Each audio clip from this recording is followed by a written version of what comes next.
Chapter 18.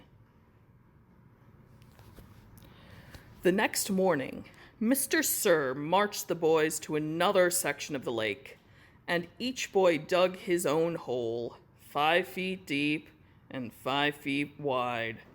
Stanley was glad to be away from the big hole. At least now he knew just how hard he had to dig for the day. And it was a relief not to have other shovels swinging past his face, or the warden hanging around. He dug his shovel into the dirt, then slowly turned to dump it into a pile. He had to make his turn smooth and slow. If he jerked too quickly, he felt a throbbing pain just above his neck where Zigzag's shovel had hit him. That part of his head, between his neck and his ear, was considerably swollen. There were no mirrors in camp, but he imagined he looked like he had a hard-boiled egg sticking out of him. The remainder of his body hardly hurt at all. His muscles had strengthened, and his hands were tough and calloused. He was still the slowest digger, but not all that much slower than Magnet. Less than 30 minutes after Magnet returned to camp, Stanley spat into his hole. After his shower, he put his dirty clothes in his crate and got out his box of stationery. He stayed in the tent to write the letter so Squid and the other boys wouldn't make fun of him for writing to his mother. Even though there's nothing wrong with that. Dear Mom and Dad, camp is hard but challenging. We've been running obstacle courses and have to swim long distances on the lake. Tomorrow we learn... He stopped writing as Zero walked into the tent, then returned to his letter. He didn't care what Zero thought. Zero was nobody. To rock climb. I know that sounds scary, but don't worry. Zero was standing behind him now, watching him write. Stanley turned and felt his neck throb. I don't like it when you read over my shoulder, okay? Zero said nothing. Back to the letter. I'll be careful. It's not all the fun and games here, but I think I'm getting a lot out of it. It builds character. The other boys... I don't know how, said Zero. What? Can you teach me? Stanley didn't know what he was talking about. Teach you to what? Rock climb? Zero stared at him with penetrating eyes. What? Said Stanley. He was hot, tired, and sore. I want to learn to read and write, said Zero. Stanley let out a short laugh. He wasn't laughing at Zero. He was just surprised. All this time, he had thought Zero was reading over his shoulder. Sorry, he said. I don't know how to teach. After digging all day, he didn't have the strength to try to teach Zero to read and write. He needed to save his energy for the people who counted. You don't have to teach me to write, said Zero. Just to read. I don't have anybody to write to. Sorry, Stanley said again. His muscles and hands weren't the only parts of his body that had toughened over the last several weeks. His heart had hardened as well. He finished his letter. He barely had enough moisture in his mouth to seal the stamp and envelope. It seemed that no matter how much water he drank, he was always thirsty. Chapter 19. He was awakened one night by a strange noise. At first he thought it might have been some kind of animal, and it frightened him. But as the sleep cleared from his head, he realized the noise was coming from the cot next to him. Squid was crying. You okay? Stanley whispered. Squid's head turned around. He sniffed and caught his breath. Yeah, I'm fine. I'm fine. He whispered and sniffed again. In the morning, Stanley asked Squid if he was feeling better. What are you, my mother? Asked Squid. Stanley raised and lowered one shoulder. I got allergies, okay? Squid said. Okay, said Stanley. Open your mouth again, and I'll break your jaw.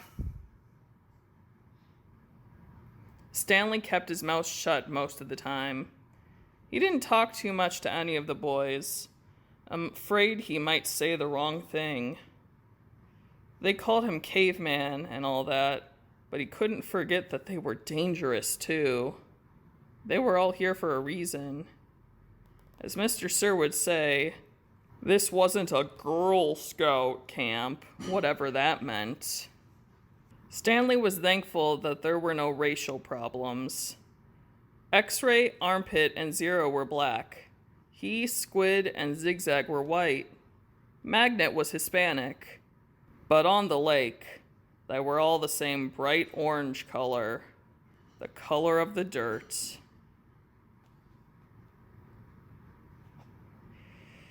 He looked up from his hole to see the water truck and its trailing dust cloud. His canteen was still almost a quarter full. He quickly drank it down, then took his place in line, behind Magnet and in front of Zero. The air was thick with heat, dust, and exhaust fumes. Mr. Sir filled their canteens. The truck pulled away. Stanley was back in his hole, shovel in hand, when he heard Magnet call out, Anybody want some sunflower seeds? Ha ha!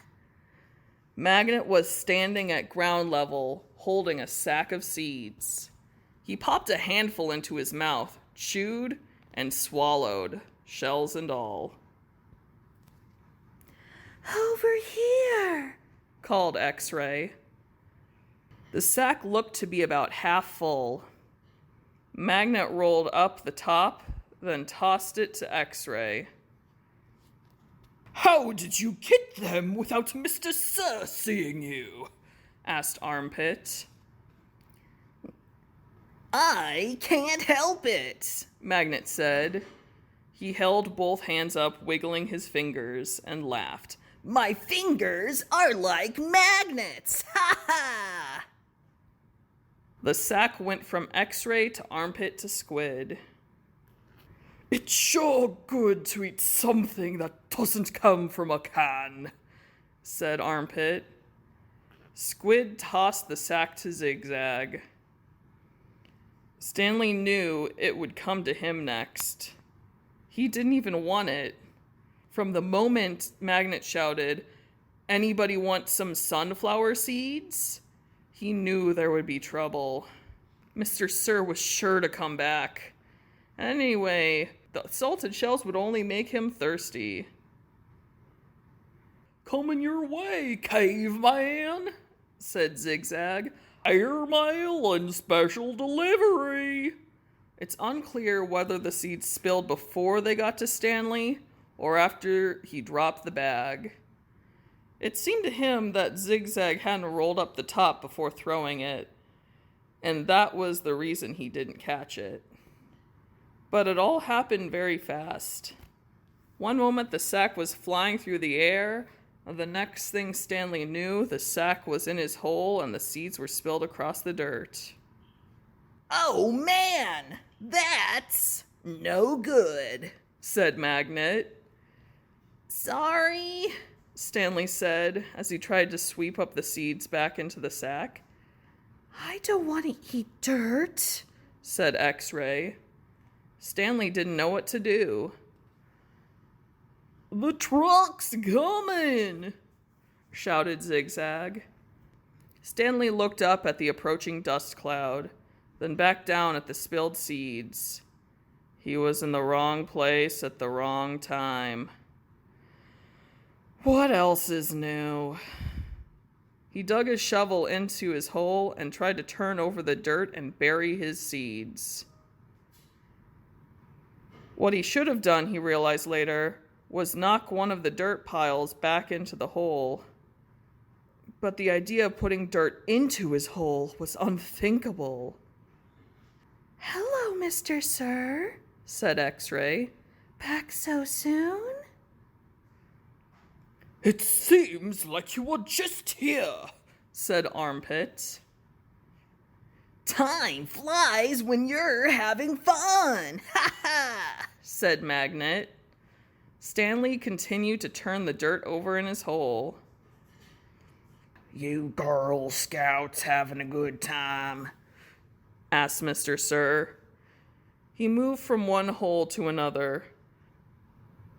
He kicked a dirt pile by Magnet's hole, then moved towards Stanley. Stanley could see 2 seeds at the bottom of his hole. As he tried to cover them up, he unearthed a corner of the sack. Well, what do you know, caveman? Said Mr. Sir, standing over him. It looks like you found something. Stanley didn't know what to do. Dig it out, Mr. Sir said. We'll take it to the warden. Maybe she'll give you the rest of the day off. It's not anything, Stanley muttered. Let me be the judge of that, said Mr. Sir. Stanley reached down and pulled up the empty burlap sack. He tried to hand it over to Mr. Sir, but he wouldn't take it. So, tell me, caveman, said Mr. Sir. How did my sack of flower seed end up in your hole? I stole it from your truck. You did? Yes, Mr. Sir. What happened to all the sunflower seeds? I ate them. By yourself? Yes, Mr. Sir. Hey, caveman, shouted Armpit. How come you didn't share any with us? That's cold, man, said X-Ray. I thought you were our friend, said Magnet. Mr. Sir looked around from one boy to another, then back at Stanley. We'll see what the warden has to say about this. Let's go. Stanley climbed out of his hole and followed Mr. Sir to the truck. He still held the empty sack. It felt good to sit inside the truck, out of the direct rays of the sun. Stanley was surprised he could feel good about anything at the moment, but he did. It felt good to sit down on a comfortable seat for a change. And as the truck bounced along the dirt, he was able to appreciate the air blowing through one of the open windows onto his hot and sweaty face.